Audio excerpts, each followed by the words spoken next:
Assalamualaikum warahmatullahi wabarakatuh. Kita sudah mempelajari tentang mubtada dan khobar.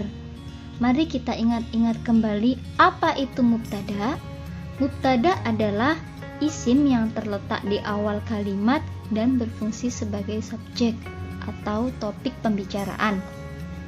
Sedangkan khobar adalah isim yang terletak sesudah mubtada yang berfungsi menyempurnakan pengertian kalimat.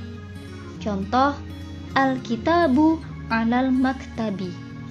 Kalau diartikan, buku itu di atas meja. Kata al-kitabu, dia berkedudukan sebagai mubtada karena dia berfungsi sebagai subjek atau topik yang dibicarakan. Maka topiknya adalah buku.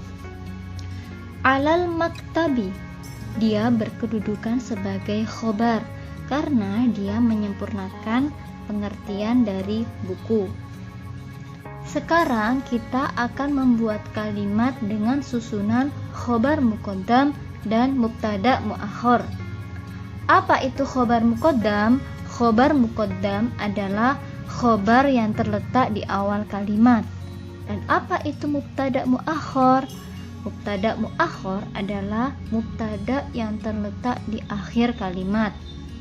Sebelum kita membuat kalimat, ada dua hal yang perlu kita perhatikan. Yang pertama, khobar boleh didahulukan sebelum mubtada. Dan yang kedua, khobar harus didahulukan sebelum mubtada. Jadi kita harus tahu kapan khobar boleh di depan dan kapan khobar harus di depan. Yang pertama, khobar boleh didahulukan sebelum mubtada atau khobar boleh di awal kalimat. Di sini saya akan membuat dua kalimat.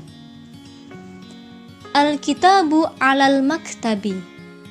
Alal maktabi al-kitabu.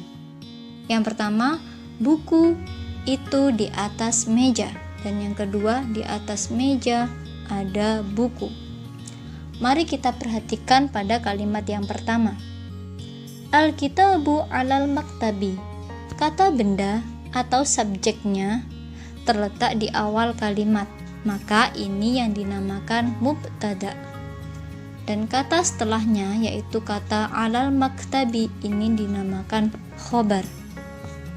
Susunan seperti ini disebut susunan mubtada plus khobar. Mubtadanya berada di awal dan khobarnya berada di akhir. Sekarang kita perhatikan kalimat yang kedua. Alal maktabi al-kitabu. Di atas meja ada buku. Kata benda atau subjeknya terletak di akhir kalimat. Ini dinamakan mubtada muakhar karena mubtadanya berada di akhir kalimat. Lah, yang di depan ini siapa?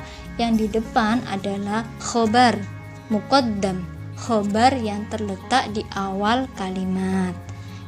Khobar boleh diletakkan di awal kalimat jika mubtadanya berupa isim ma'rifat. Contoh, al-kitabu ini kan menjadi mubtada. Dia bentuknya isim ma'rifat karena ada alif lamnya. Jadi jika ada mubtada yang memiliki alif lam atau yang bentuknya isim ma'rifat, dia boleh diletakkan di awal, boleh juga di akhir.